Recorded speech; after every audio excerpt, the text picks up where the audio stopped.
In this video, I'll be showing you how to modify your Switch's firmware version. For this example specifically, I'll be downgrading from the latest version to 20.5.0. This can be an essential step for people who either have broken homebrew apps, bugs, or accidentally performed a software update. To start this process, we will first navigate to the following website linked below and select our desired firmware. For me, I'll be choosing 20.5.0.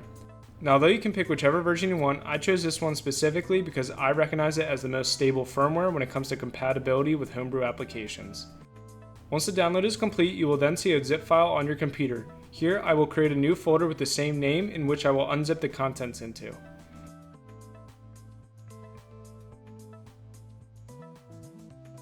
After the extraction is complete, all that is left to do is simply drag the new firmware folder to the root of our Switch's SD card.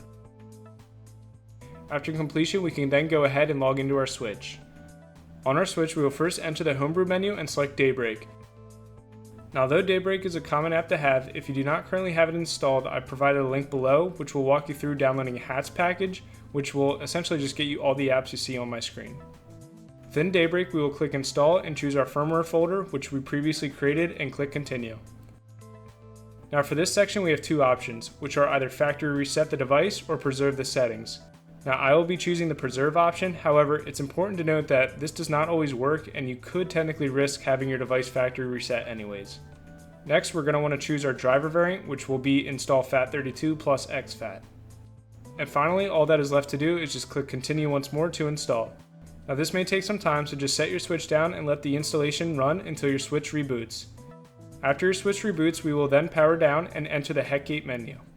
Within HECgate, you will then navigate to the place where you boot into your modded Switch. For me, this is under launch. And right as we're entering our modded Switch's UI, we will need to press down the power button and both volume up and volume down buttons at the same time while the device boots into the modded Switch UI. This will then route us to the Switch's maintenance mode. Now again, I will be choosing the option that doesn't involve deleting my Switch's saved data. However, it's important to note that this isn't a foolproof method, and you could potentially risk deleting your data unwillingly.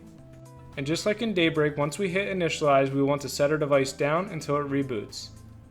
Alright, so it looks like we have officially initialized our console, and we are now booting into our modded Switch's UI. From here, we can sign in as normal, and now if we go into settings, we can confirm that our Switch is running the desired firmware version. With that, I hope you found this video helpful, and thank you for watching.